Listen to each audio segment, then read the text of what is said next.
اسے وہ گریوٹی سے اوپر جاتے ہیں اور اڑتے ہیں.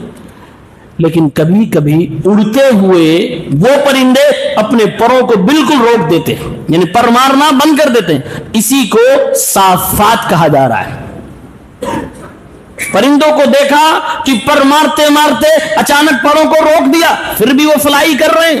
اور کبھی کبھی پروں کو کھلا نہیں روکا، بازوؤں کے ساتھ دبا کے رکھا. وَيَقْبِضْ اس کو کہا گیا. اللہ فرما رہا دونوں سچویشن میں جب یہ پر مار رہے تھے تب بھی اڑنے کی چھمتا دینے والا میں ہوں. جب یہ پر کھول دیے یا پروں کو انہوں نے اپنے دبا لیا، پھر ان کو ہواؤں میں کس نے روکا ہے، کس نے تھاما ہے؟ ما یمسکہن الا الرحمن، رحمان کے علاوہ انہیں کسی نے نہیں روک کے رکھا ہے.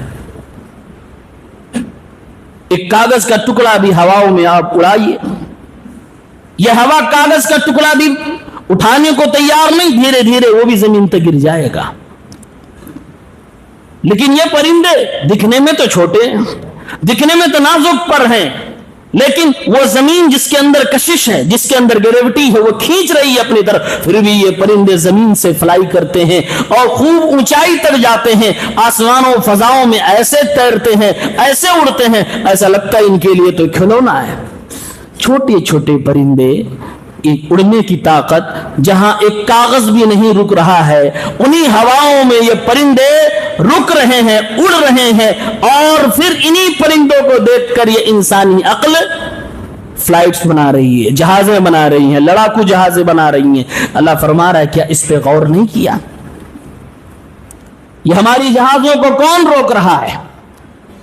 آپ کو لگتا مشینیں بنانے کا ہنر کس نے دیا ہے؟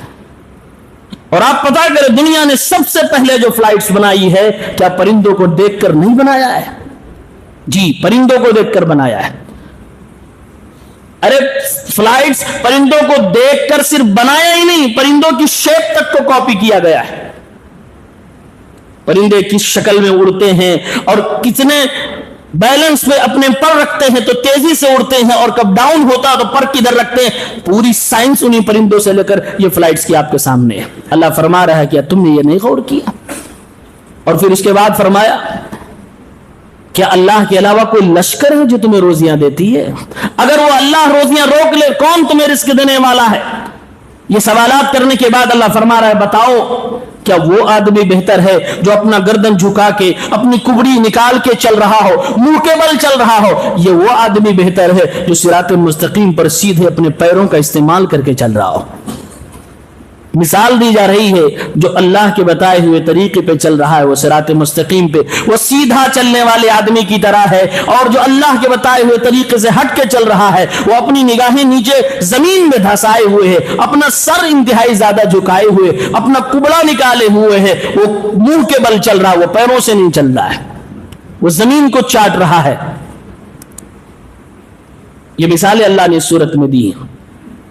اس صورت کی واقعی فضیلت ہے. ترمذی کی ایک حسن روایت ہے، اللہ کے نبی صلی اللہ علیہ وسلم نے فرمایا ہے کہ صورت پڑھنے والے کے لیے سفارش کرے گی یہاں تک کہ اسے بخش دیا جائے گا. اور یہ فضیلت صحیح ہے. یہ سورہ ملک ہے، اس کی تلاوت ہونی چاہیے، اس کے معانی کو سمجھنا چاہیے. اس کے بعد سورہ قلم. قلم میں اللہ تعالیٰ نے قلم کی قسم کھائی ہے، اور اخلاقیات کے بارے میں اللہ تعالیٰ نے درس دیا ہے، اور سب سے پہلے اپنے نبی کے بارے میں فرمایا وَإِنَّكَ لَعَلَىٰ خُلُقٍ عَظِيمٍ، اے میرے پیغمبر آپ اخلاق کے بلند پائے پر فائز ہیں. اے اللہ کے نبی آپ کا اخلاق بڑا نرالا، بڑا پیارا ہے.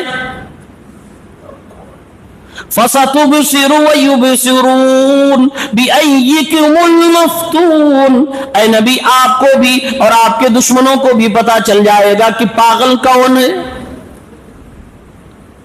لوگ آپ کو مجنون بھی کہتے تھے تو اللہ نے فرمایا آپ مجنون نہیں ہیں. لوگ آپ کے اخلاق پہ بھی سوال اٹھاتے تھے، فرمایا کہ آپ کا اخلاق انتہائی زیادہ نرالا ہے. اور پھر اللہ نے اسی صورت کے اندر بد اخلاقی کی ایک بہت بڑی چیز کا ذکر فرمایا ہے. اگر کسی کے اندر وہ چیز ہے تو دور کر لیں ورنہ وہ بد اخلاق ہوگا. وہ کیا ہے؟ کنجوسی، بخیلی، یہ بد اخلاقی کی بہت بڑی پہچان ہے. آدمی کیسا بھی نیک دکھتا ہو، اخلاق مند ہو، پولائٹ ہو، لیکن اگر وہ کنجوس ہے، بخیل ہے، تو بخیل آدمی کا اخلاق کیسا ہے؟ جو اپنے گھر والوں پہ ضرورت پہ نہ خرچ کر سکے اسی کو تو بخیل کہتے ہیں۔ بخیل ضرورت پہ بھی نہیں خرچ کرتا ہے، جس کے اوپر خرچ کرنا فرض ہے وہاں بھی نہیں کرتا ہے۔ اور اگر کوئی بخیل دین کے معاملے میں ہو، اللہ کے راستے میں خرچ کرنے کے معاملے میں بخیلی کر رہا ہو، اس سے زیادہ بد اخلاق کون ہو سکتا ہے؟ ہم اور آپ اگر اپنی مال کا زکوٰۃ نکالتے ہیں تو اللہ کا حق ادا کر رہے ہیں، اس لیے کہ اللہ کا آرڈر ہے کہ زکوٰۃ نکالو، اور انسانوں کا حق ادا کر رہے ہیں کیونکہ وہ نکال کر ہم انسانوں ہی کو دے رہے ہیں۔ لہذا اگر کوئی زکوٰۃ نکالنے میں کنجوسی کرے، بخیلی کرے، تو اس سے بڑا بد اخلاق کون ہو سکتا؟ اسی لیے اللہ تعالیٰ نے اسی صورت کے اندر ان لوگوں کی بات بتلائی ہے جو باغ والے تھے، اور اللہ نے فرمایا کچھ تھے ایسے جو اپنے باغ کا صدقہ نہیں نکالنا چاہتے تھے، اور وہ چاہتے تھے کہ چپکے چوری راتوں رات چلو اور اپنے باغ کا، اپنے کھیت کا سب کچھ مال اور پھل فروٹ اتار کے لے آؤ تاکہ کسی مسکین کا چہرہ نہ دیکھنا پڑے، کوئی مانگنے والا نہ آئے، کسی کو دینا نہ پڑے۔ فرمایا اللہ نے فَانْطَلَقُوا وَهُمْ يَتَخَافَتُونَ، وہ نکلے چھپ چھپا کر، اللہ يَدْخُلَنَّهَا الْيَوْمَ عَلَيْكُمْ مسکین، کہ کوئی آج مسکین ہمارے سامنے نہ آنے پائے۔ وَغَدَوْا عَلَى حَرْدٍ قَادِرِينَ، چپکے گئے اور سوچ رہے تھے آج ہم کاٹ کے لائیں گے، اپنا خزانہ بھر لیں گے، لیکن جب وہ لوگ گئے اس سے پہلے ہی اللہ تعالیٰ نے ان کے پورے باغ کو، پوری کھیتی کو جلا کے راکھ کر دیا ان کی خراب نیت کی وجہ سے۔ فطاف علیہا طائف من ربک وہم نائمون، وہ جب لوگ سو رہے تھے تبھی اللہ کا عذاب آیا اور ساری کی ساری کھیتی تہس نہس ہو گئی، برباد ہو گئی۔ اللہ رب العالمین کے معاملے میں کنجوسی اور بخیلی کرنے والوں کے لیے اللہ تعالیٰ نے عذاب نازل فرمایا۔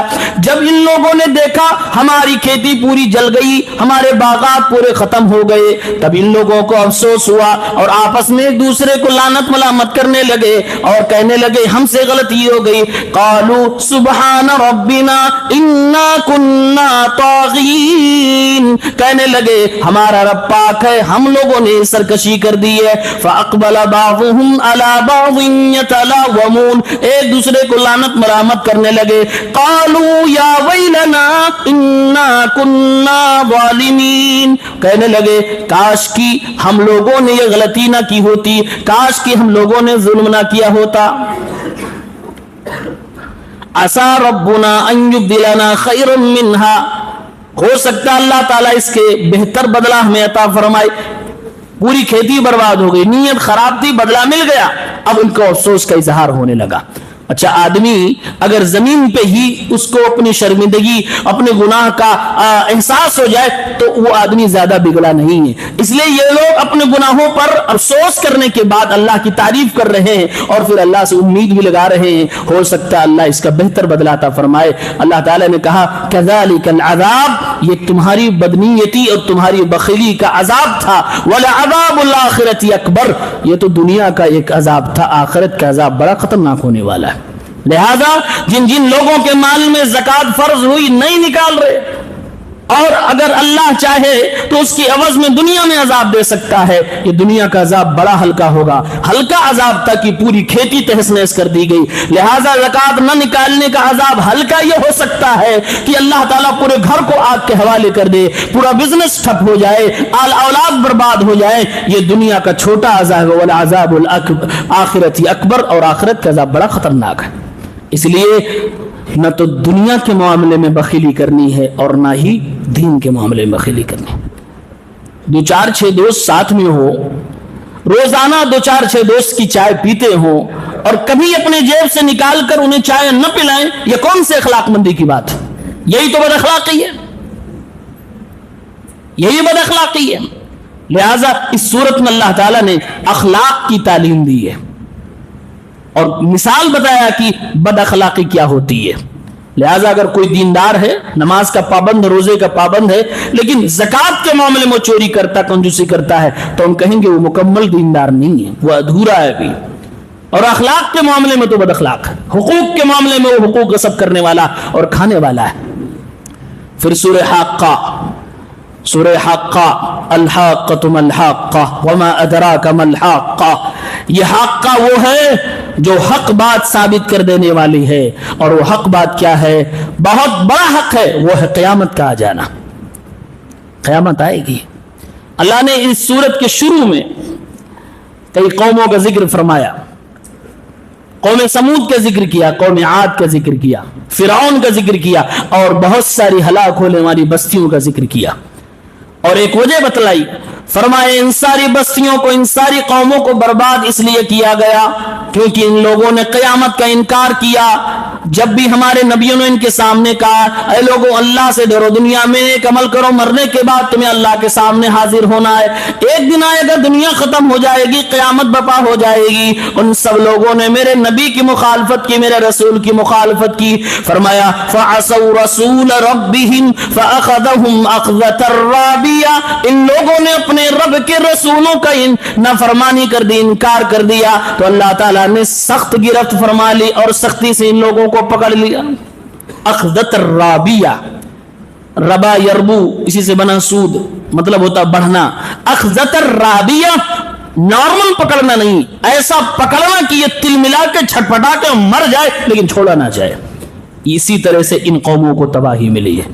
فرعون کو دیکھا نہیں کہ سمندر میں ڈوبنے لگا تو ایسی پکڑ تھی جس پکڑ کے بعد ذرہ بھی رسی ڈھیلی نہیں کی گئی، وہ ڈوبتے ڈوبتے کہنے لگا کہ میں ایمان لا رہا ہوں اللہ پر، موسیٰ کے رب پر، لیکن اللہ تعالیٰ نے تب بھی رسی کو ڈھیلی نہیں کیا۔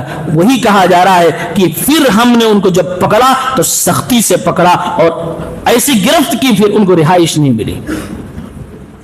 ایسے ہی قوم سمود کا حال ہوا، قوم عاد کا حال ہوا ہے۔ لہذا یہ یقین ہونا چاہیے کہ قیامت آئے گی، یہ یقین اس بات کا فائدہ دے گی کہ انسان جب بھی گناہ کرے گا، جب بھی پاپ کرے گا، یہ احساس ہوگا کل تو یہ دنیا ختم ہوگی، اس کا حساب دینا ہوگا۔ وہ حساب دینے کا ڈر دل میں آئے گا، انسان گناہ سے توبہ کرے گا، نیکی کرے گا، دل اچاٹ ہونے لگے کہ یہ نیکیاں میں کیوں کروں، میں کیوں تھکوں۔ قیامت آنے کا یقین ہوگا، فائدہ یہ ہوگا کہ آج نہیں تو کل ان محنتوں کا ثواب ملنے والا ہے۔ اس لیے قیامت پر یقین ہونا ضروری ہے۔ اللہ نے اس سورت کے ذریعے سے قیامت کے اوپر یقین کرنے کی تعلیم دی ہے۔ پھر سورہ معارج، یہاں اللہ تعالی نے حقیقت بتلائی ہے کہ مرنے کے بعد دنیا کا انجام کیا ہونے والا ہے، ایک ایک نیکی کی ویلو کیا ہے وہ بتلائی ہے، اور فرمایا اللہ نے یود المجرم لو یفتدی من عذاب یومئذ ببنیہ، مجرم آدمی یہ تمنا کرے گا اس دن آج کے عذاب سے میں بچا لیا جاؤں، اے میرے مولا میرے بیٹوں کو لے جا، انہیں عذاب دے دے، اے اللہ میری بیوی کو عذاب دے دے، اے اللہ میرے بھائیوں کو عذاب دے دے، وَفَصِيلَتِهِ الَّتِي تُؤْوِي، اور میرے خاندان کو عذاب دے دے جو خاندان میری حفاظت کیا کرتا تھا، وَمَن فِي الْأَرْضِ جَمِيعًا، اے اللہ اس عذاب سے مجھے بچا لے، بیٹوں کو لے جا، بیوی کو لے جا، میرے بھائی کو لے جا، خاندان لے جا، اے اللہ اگر اتنے سے بدلہ نہ پورا ہو ساری زمین کے لوگوں کو عذاب میں مبتلا کر دے لیکن مجھے بچا لے، ثم ینجی، پھر اے اللہ مجھے بچا لے۔ اللہ جواب دے گا کلا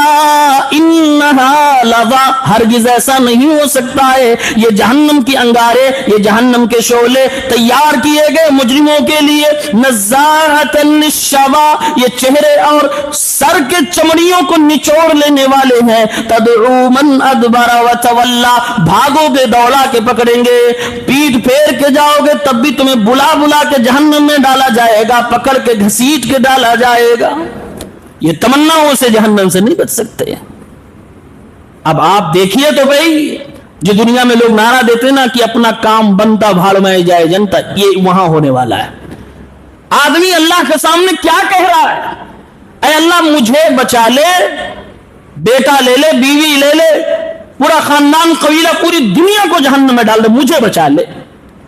اس کا مطلب یہ ہے کہ جہنم کی رویت کے بعد، اس کے دیدار کے بعد انسان کسی کا وفادار نہیں رہ جائے گا۔ یہ مضبوط رشتے، اب رشتوں کو تو دیکھیے، آدمی سب سے زیادہ کس سے پیار کرتا ہے؟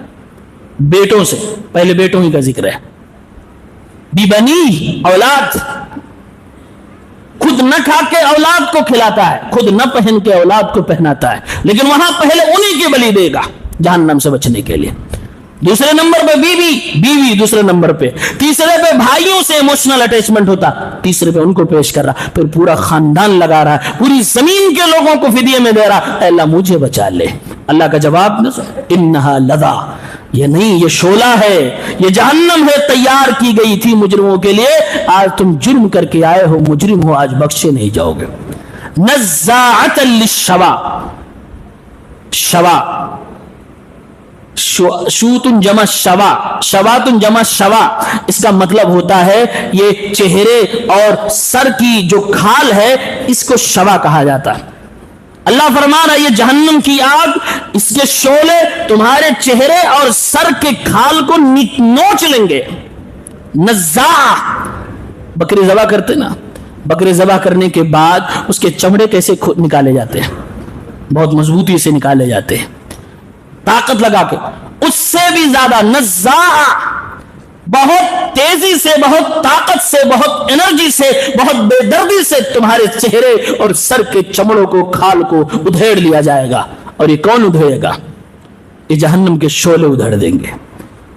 اتنی خطرناک آگ ہے، کسی کا چہرہ نہیں بچے گا، کسی کے سر کے چمڑیاں نہیں بچیں گی، اور بھاگو گے۔ فرمایا کہ جیسے دنیا میں میرا کلام سن کے بھاگتے تھے، آج بھاگو گے تو یہ جہنم تمہیں خود لپک کے پکڑے گی، دوڑا کے پکڑے گی۔ جہنم کے دروغے تمہیں بھاگنے نہیں دیں گے۔ اللہ تعالیٰ ہم سب کو جہنم کے عذاب سے محفوظ رکھیں۔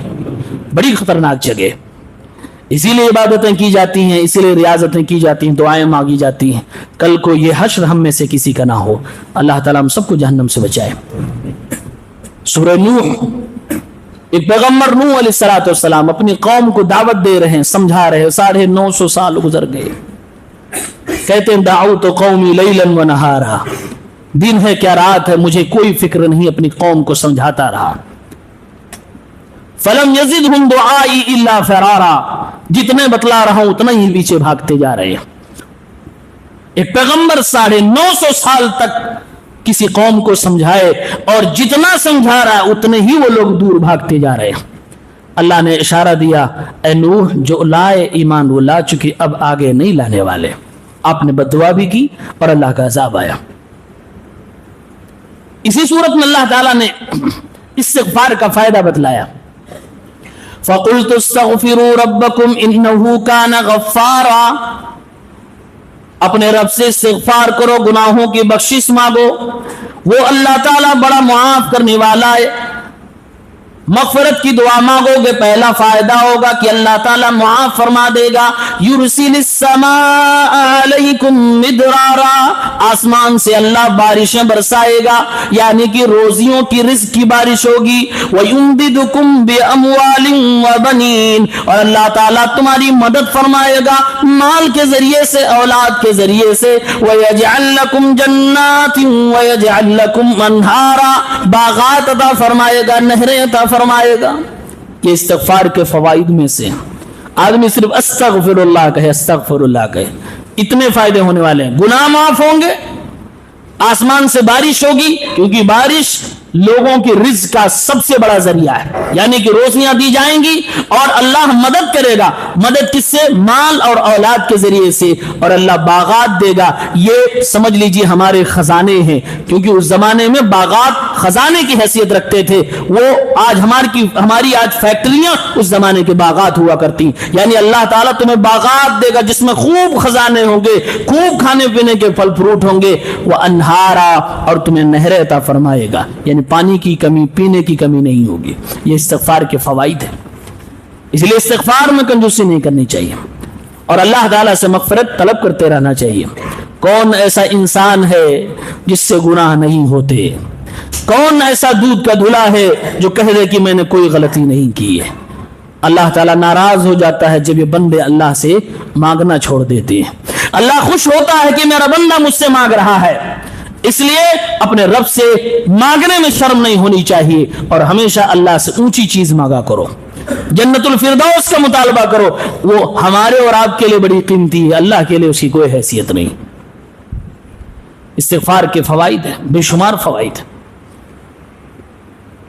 سورۃ الجن، جنہوں نے اللہ کے نبی صلی اللہ علیہ وسلم کی تلاوت سنی ایمان لے آئے، اس کا تذکرہ اللہ نے کیا، اور جنوں کی گفتگو کو جو انہوں نے اپنی قوم سے کیا تھا اللہ نے ہو بہو یہاں پر اس سورت کے اندر بیان کر دیا۔ اس میں جن دو چیزیں بڑی اہم بتلا رہے ہیں جو ہمارے اور آپ کے جانکاری کے لیے ضروری۔ ایک یہ، جن کی کمیونٹی کا ایک جن کہہ رہا ہے کہ جب لوگ انسان جنوں سے ڈرنے لگتے ہیں تو جن اور ڈراتا ہے۔ آج نہیں ڈرتے لوگ، بہت ڈرتے، وسوسے کے شکار ہو جاتے، بہت ڈرتے۔ اور ڈرنے کی وجہ کیا ہے؟ کیونکہ وہ اپنے لیے سرکشا کا کوئی کام ہی نہیں کر رہے ہیں۔ اعوذ باللہ من الشیطان الرجیم، شیطانی دنیا کو ختم کرنے کے لیے یہی دعا کافی ہے۔ اللہ کے نبی نے ہر پل ہمیں دعائیں سکھلائی ہیں، اللہ کا ذکر کریں، اللہ کی پناہ میں جائیں۔ شیاطین ہمارا کچھ نہیں بگاڑ سکتا ہے، شیاطین سے ڈرنا نہیں ہے، شیاطین سے بچنے کی کوشش کرنی ہے۔ جن کہہ رہا ہے وَأَنَّهُ كَانَ رِجَالٌ مِّنَ الْجِنِّ وَأَنَّهُ كَانَ رِجَالٌ مِّنَ الْإِنسِ يَعُوذُونَ بِرِجَالٍ مِّنَ الْجِنِّ فَزَادُوهُمْ رَهَقًا۔ لوگوں میں سے جب کچھ لوگ، انسانوں میں سے جب کچھ مرد جناتوں سے ڈرنے لگتے ہیں تو وہ جنات اور زیادہ سینہ تان کے رہنے لگتے ہیں، اور زیادہ انسانوں کو ڈرانے لگتے ہیں۔ آپ جتنا ڈرو گے وہ ڈرائے گا۔ اس لیے ذکر کا سہارا لیجئے، اللہ رب العالمین کے نام کا سہارا لیجئے، دعاؤں کا سہارا لیجئے، اور شیطان سے نہ ڈرا کریے۔ اللہ نے قرآن میں دوسری جگہوں پہ کہا ہے وہ ڈراتا ہے اپنی ذات سے، اگر ڈر گئے تو ڈراتا رہے گا، اگر تم اس سے نہیں ڈرتے ہو تو اپنے دوستوں سے تمہیں ڈرواتا ہے، الگ الگ چیزوں کا ڈر دلائے گا تاکہ تم اللہ کا ڈر چھوڑ کر دنیا جہان سے ڈر جاؤ۔ اللہ فرماتا ہے وَخَافُونِي وَلَا تَخَافُوا، مجھ سے ڈرو، ان لوگوں سے نہ ڈرا کرو۔ یہ جن ایک اندر کی بات بتلا رہا ہے اور کہہ رہا کہ جیسے انسان زیادہ ڈرتا ہے وہ شیطان اکڑ جاتا ہے۔ کیوں؟ یہ تو مجھ سے ڈر رہا ہے۔ بھائی انسانوں کو اللہ تعالیٰ نے افضل بنایا ہے، وَلَقَدْ كَرَّمْنَا بَنِي آدم، آدم کی اولاد کو میں نے عزت سے نوازا ہے۔ وہ ڈرپوک آج دیکھیے بچہ بچہ، ہمارے بوڑھے جوان عورتیں سب شیاطین سے ڈر رہے ہیں۔ کیوں؟ کیونکہ چھوٹی چھوٹی دعا نہیں یاد ہے، انہیں باتھ روم میں جاتے ہوئے دعا پڑھنے کی ضرورت نہیں ہوتی ہے، یہ کھانا کھاتے ہوئے بسم اللہ کرنا نہیں چاہتے، اسی لیے ڈر رہے، اور اسی لیے شیاطین ان کے اوپر حملہ آور ہو رہے ہیں۔ یہ چھوٹی چھوٹی جگہوں پہ دعاؤں کا اہتمام کریں، شیاطین کا ڈر ختم ہو جائے گا اور ڈرنے کی ضرورت نہیں۔ دوسری بات، جن نے کہا جو شیطانی دنیا ہے، یہ جو آگ سے پیدا کی گئی مخلوق ہے، اس میں بھی کچھ مسلمان ہیں۔ جی، شیطان کبھی مسلمان جن کو نہیں بولا جاتا، شیطان کبھی مسلمان جن کو نہیں بولا جاتا، جن بولا جاتا ہے تو اس میں مسلم اور نان مسلم دونوں آتے ہیں، لیکن اس میں مسلم بھی ہوتے ہیں۔ یہ جن نے خود بات کہی ہے، قرآن کہتا ہے وَإِنَّا مِنَّا الْمُسْلِمُونَ وَمِنَّا الْقَاسِطُونَ، اور ہم میں سے مسلمان بھی ہیں، ہم میں سے ظالم بھی ہیں، گنہگار بھی ہیں۔ فَمَنْ أَسْلَمَ فَأُولَئِكَ تَحَرَّوْا رَشَدًا، جو اسلام لے آئے وہ نیکی کی طرف، ہدایت کی طرف ڈھونڈ ڈھونڈ کے جاتے ہیں اور اس پر قائم رہتے ہیں۔ وَأَمَّا الْقَاسِطُونَ فَكَانُوا لِجَهَنَّمَ حَطَبًا، اور جو ظالم ہیں، گنہگار کافر ہیں، وہ جہنم کا ایندھن بننے والے ہیں۔ یہ جن نے خود بتایا کہ ہم میں مسلمان بھی ہیں اور ہم میں غیر مسلم بھی ہیں۔ قرآن کریم کا اعجاز دیکھیے، عربی زبان کی چمتکاری دیکھیے۔ قاسطون، قسطا یقسطو آتا ہے، قاسط اس کا معنی ہوتا ہے ظلم کرنا، قاسط ظالم کو بولا جاتا ہے، اور یہاں پر اس سے مراد کافر ہے۔ لیکن قرآن ہی میں اسی سے دوسرا لفظ ہے اقسط یقسط، اقساط فهو المقسط، اس کا مطلب ہوتا ہے انصاف کرنے والا۔ قاسط کا مطلب ظلم کرنے والا، اور مقسط کا مطلب انصاف کرنے والا۔ یہ عربی زبان کی خوبی ہے۔ اس لیے قرآن کریم اگر آپ پڑھیں گے تو کئی جگہوں پہ اللہ نے کہا ان اللہ یحب المقسطین، اللہ تعالیٰ مقسط کو پسند فرماتا ہے، اور یہاں کہا جا رہا ہے وَأَمَّا الْقَاسِطُونَ فَكَانُوا لِجَهَنَّمَ حَطَبًا، اور جو قاسط و جہنم کا ایندھن بنیں گے۔ جس کو عربی نہ آتی ہو وہ کہے گا ایک جگہ اللہ مقصد سے محبت کر رہا ہے, یہاں قاصد کو کہا رہا کہ جہنم کا ایندھن بنائیں گے. جی فرق ہے. مقصد کا مطلب انصاف کرنے والا اور قاصد کا مطلب ہوتا ہے ظلم کرنے والا. سوال ایک ہے, جب جن شیاطین آگ سے ہی پیدا ہوئے ہیں تو یہ جہنم کا ایندھن کیسے بنیں گے؟ جہنم بھی تو آگ ہے. تو اس کا جواب بڑا آسان ہے. ہم اور آپ مٹی سے پیدا ہوئے, ہماری بناوٹ الگ ہے, مٹی کی بناوٹ الگ ہے, لیکن پیدا تو مٹی سے ہوئے. مٹی سے چوٹ لگتی کہ نہیں لگتی؟ لگتی ہے, بہت چوٹ لگتی ہے. ساری دنیا پانی سے پیدا ہوئی ہے, کیا دنیا کی چیزیں سمندر میں نہیں ڈوبتی ہیں؟ ڈوبتی ہیں. تو جہنم جب آگ ہے اور آگ کا گھڑا ہے تو کیا شیاطین کو جلانے کی اس میں طاقت نہیں ہوگی؟ اور وہ جہنم جس کو اللہ نے جلایا ہے,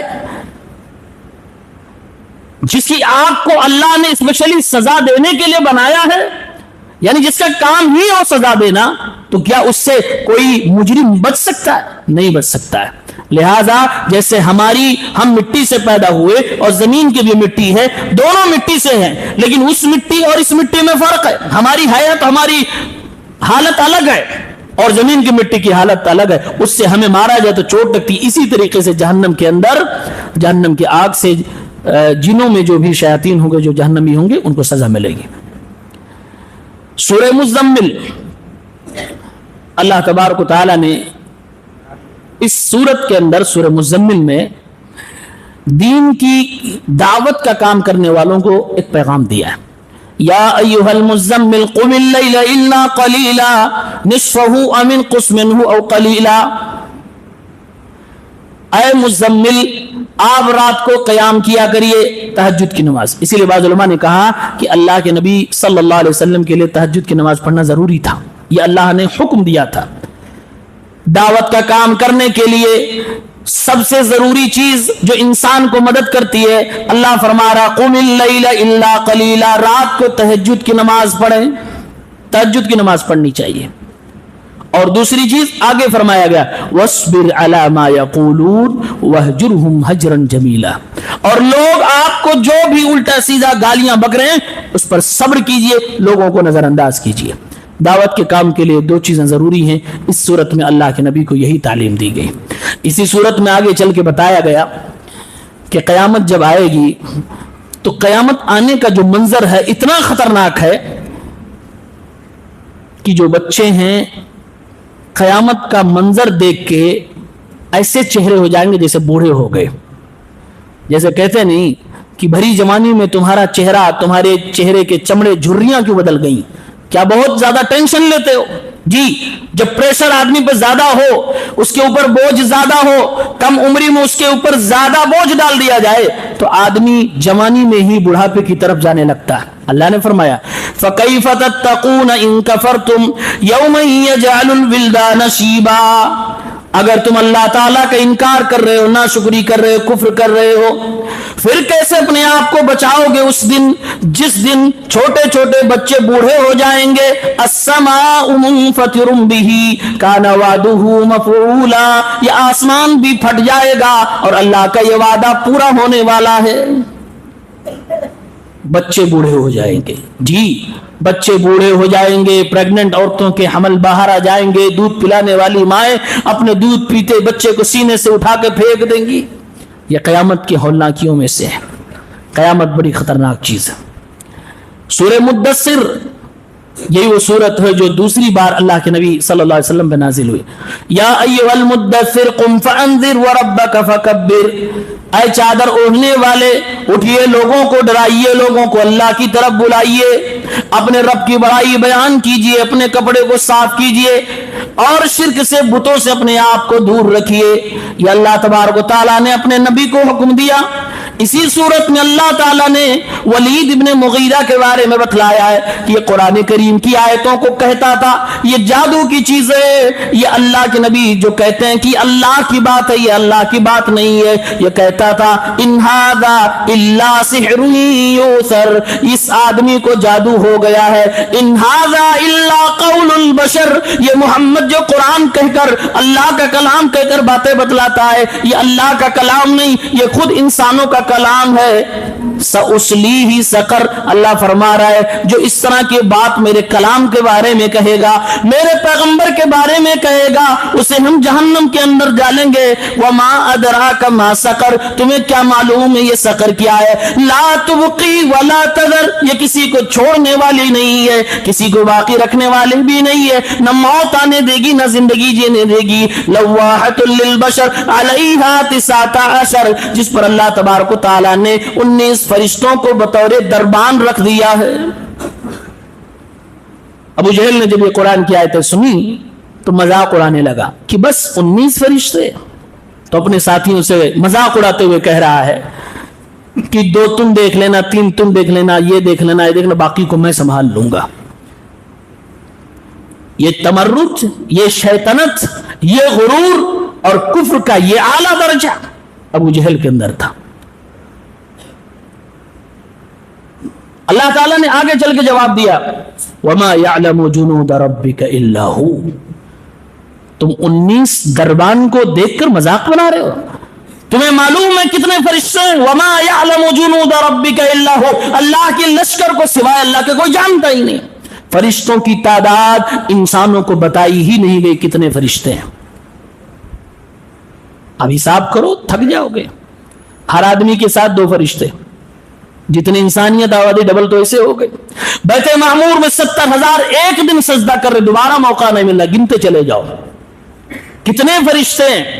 کل قیامت کے دن جہنم کو پکڑ کر زنجیروں میں گھسیٹ کر لایا جائے گا میدان محشر میں، جہنم کے اندر 70,000 زنجیریں لگی ہوئی ہیں، ایک زنجیر پر 70,000 فرشتے ہوں گے، جوڑتے جائیے کتنے فرشتے ہیں۔ وَمَا يَعْلَمُ جُنُودَ رَبِّكَ إِلَّا هُوَ، یہ اللہ کی لشکر ہے، یہ اللہ کی فوج، اللہ کی فوج کو اللہ کے علاوہ کوئی جانتا ہی نہیں ہے۔ یہ علیہ 19، یہ مین داروغوں کے بارے میں جب ذکر کر دیا گیا تم مذاق اڑاتے ہو۔ ارے میرے ایک جبرائیل کا ساری دنیا مل کر مقابلہ نہیں کر سکتی ہے، 600 پروں کے ساتھ وہ جو آسمانوں پہ چڑھتا اترتا ہے، آسمان کا ایک افق بھر جاتا ہے، فرشتوں کو کیا سمجھ رکھا ہے۔ اسی صورت میں اللہ تبارک و تعالیٰ نے جنتی اور جہنمیوں کے بات کی ایک کاپی کو ذکر کیا، ما سلککم فی سقر، اے جہنمیوں تم جہنم میں کیوں چلے گئے؟ قالوا لم نک من المصلین، ہم نمازیں نہیں پڑھتے تھے، ولم نک نطعم المسکین، ہم مسکینوں کو کھانا نہیں کھلایا کرتے تھے، وکنا نکذب بیوم الدین، قیامت کے دن کا انکار کرتے تھے، حتی اتانا الیقین، یہاں تک کہ ہم ادھر ادھر کی باتوں میں اپنا وقت گزارتے تھے، موت آ گئی، یقین آ گیا، موت کو بھی یقین کہا جا رہا، قیامت کو بھی یقین کہا جا رہا۔ موت کا ایک نام یقین بھی ہے، اس لیے کہ آپ مانو یا نہ مانو، ہوش میں رہو یا نہ رہو، شعور ہو یا نہ ہو، وہ ہو کے رہے گا، وہ آ کے رہے گی، بھاگ نہیں سکتے۔ حتی اتانا الیقین فما تنفعهم شفاعت الشافعین، قیامت کا انکار کیا گیا، نمازیں نہیں پڑھی گئی، مسکینوں کو کھانا نہیں کھلایا گیا، اب اگر کوئی سفارشی آ بھی جائے تو اللہ بخشنے والا نہیں۔ شفاعت کے قیامت کے دن کچھ لوگوں کے حق میں کام کرے گی، ان لوگوں کے حق میں کام نہیں کرے گی، کیوں؟ کیونکہ قیامت کا جو منکر ہوتا ہے وہ کافر ہوتا ہے، اور کافروں کو کسی کی بھی شفاعت کام نہیں کرتی ہے، مشرکوں کو کسی کی شفاعت کام نہیں کرتی ہے، اس لیے کہا گیا کہ ان کو کسی طرح کی کوئی سفارش کام نہیں آئے گی۔ سورہ قیامہ قیامت ہی ہے، اللہ تعالیٰ فرماتا ہے لا اقسم بیوم القیامہ ولا اقسم بالنفس اللوامہ ایحسب الانسان ان لن نجمع عظامہ بلا قادرین علی ان نسوی بنانا، قیامت کے دن کی قسم ہے، قسم ہے، اللہ فرما رہا ہے لوگ سمجھ رہے ہیں کہ ہم ان کی ہڈیوں کو جو ٹوٹ گئی، بکھر گئی، سڑ گئی، گل گئی، ہم جمع نہیں کر پائیں گے۔ ارے ہڈیاں جمع کرنا تو دور کی بات ہے، یہ تو میرے لیے بڑے آسان چیز ہے، ہم تمہارے انگلیوں کے پور کو بھی جمع کر دیں گے۔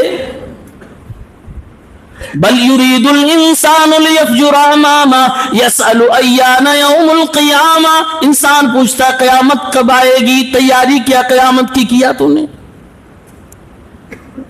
فرمایا انگلیوں کے پور سے بھی تمہیں اکٹھا کر دیں گے۔ پھر اخیر میں اسی صورت میں اللہ فرما رہا ہے ایحسب الانسان ان یترک سدی، کیا انسان یہ سوچ رہا ہے کہ اس کو یوں ہی بیکار چھوڑ دیا جائے گا؟ بیکار نہیں چھوڑا جائے گا۔ سدا کہتے تھے اس زمانے میں ایسے اونٹ یا اونٹنی کو جس کو اس کے مالک نے بندھن سے آزاد کر دیا ہو اور گھر کے باہر لا کے چھوڑ دیا ہو، وہ جہاں چاہے جب چاہے جیسی مرضی ہو جائے، جو چاہے جو کھائے۔ اللہ فرما رہا ہے کہ اپنے آپ کو اسی اونٹ یا اونٹنی کی طرح سمجھ لیو کہ تمہیں بیکار بے لگام چھوڑ دیا جائے گا۔ نہ، بے لگام نہیں چھوڑا جا سکتا۔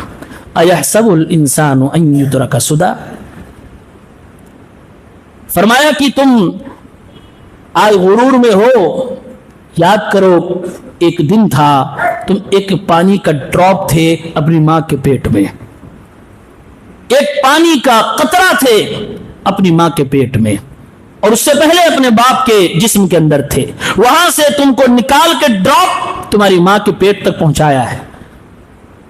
آج انکار کر رہے ہو، وہ اللہ قیامت نہیں لا سکتا؟ بلا قادرین علی ان نسوی بنانا، ہم انگلیوں کے پور سے بھی تمہیں دوبارہ زندہ کر سکتے ہیں۔ پھر اللہ تبارک و تعالیٰ فرمایا الیس ذلک بقادر علی ان یحیی الموتى، جو تمہیں ایک ڈراپ سے دوسرے جسم میں منتقل کر کے یہ تمہیں کھڑا کر سکتا ہے، کیا دوبارہ تمہیں زندہ نہیں کر سکتا؟ یہ سوال ہے اللہ کا۔ انسان کی ایک دم اصلیت پہ اللہ تعالیٰ نے بالکل بگننگ پوائنٹ پہ کہا ایک ڈراپ جب تم تھے، بس قابل ذکر شے بھی نہ تھے، تمہارا نام لینا، اس ڈراپ کا ذکر مجلس میں کرنا کوئی اچھا نہیں سمجھتا تھا۔ تم وہ ہو، تمہاری اصلیت یہ ہے، اور آج تم گھمنڈ سے چور ہو، انکار، اللہ کی طاقتوں کو چیلنج کر رہے ہو، اللہ کی قدرت کا انکار کیا۔ اللہ قیامت نہیں لا سکتا، مرنے کے بعد، سڑنے کے بعد، ہڈیاں ٹوٹنے پھوٹنے کے بعد دوبارہ نہیں آ سکتے۔ فرمایا میں جس ڈراپ سے انسان کو کھڑا کر سکتا ہوں، کیا وہ طاقت نہیں رکھتا کہ تم کو دوبارہ میں زندہ کر سکوں؟ اسی لیے اس کے بعد سورہ انسان ہے، هل اتى على الانسان حين من الدهر لم يكن شيئا مذكورا، کیا انسان کے اوپر وہ لمحہ نہیں آیا، وہ چھڑ نہیں آیا جب وہ کوئی قابل ذکر شے بھی نہیں تھا؟ اللہ تعالیٰ اسی مرحلے کی طرف اشارہ کر رہا ہے کہ ایک مرد اپنی بیوی سے ملتا ہے، ایک مرد کے ذریعے سے ایک قطرہ عورت کے جسم میں جاتا، فرمایا کہ قابل ذکر شے نہیں تھی، اس کو کوئی بیان نہیں کرتا تھا، یہ تمہاری حیثیت ہے، یہ تمہاری اصلیت ہے، لیکن میں نے عزت دی ہے تم کو، میں نے ماں کے پیٹ میں کھلایا پلایا ہے، رزق پہنچایا ہے، نابھی کے ذریعے سے، ماں کی نابھی کے ذریعے سے ماں کے پیٹ میں بچے کو رزق کون دیتا ہے؟ اللہ دیتا ہے۔ اسی لیے جسم میں جو نابھی ہوتی ہے نا، اس نابھی کو جب بھی دیکھیں اپنی ماں کو یاد کریں، یہ نابھی بتا رہی ہے مائیں دنیا میں ہو یا نہ ہو، آپ کے پاس ہو دور ہو، وفات پا چکی ہو، زمانہ گزر گیا ہو، یا آپ کے جسم میں ایک سمبل ہے جو ماں کی نشانی ہے۔ یہ بتا رہا ہے کہ جب ہم ماں کے پیٹ میں تھے نہ میرے ہاتھ کسی تک پہنچتے تھے، نہ میرا منہ کہیں پہنچتا تھا، پھر اسی کے ذریعے سے رب العالمین مجھے غذائیں دیتا تھا، اور وہ غذا ماں کے منہ کے کھائے ہوئے نوالوں سے ملتا تھا، ماں کے خون سے ملتا تھا۔ تو ہر انسان کی نابھی اس کے ماں کا پتہ دیتی ہے، اس کے ماں کی نشانی ہے، وہ نابھی دیکھ کے اپنی ماں کو یاد کیا کرو، اور 2-3 جملے دعائیہ اپنی ماں کے لے کر لیا کرو۔ جی اسی سورہ انسان میں اللہ تبارک و تعالی نے فرمایا ہے انا ہدیناہ السبیل، تم پیدا ہو گئے، تمہیں ہم نے فری ول دے دیا، کیوں؟ اس لیے کہ تم کو آزمانا تھا۔ انا ہدیناہ السبیل، ہم نے تمہیں سیدھا راستہ دکھلا دیا۔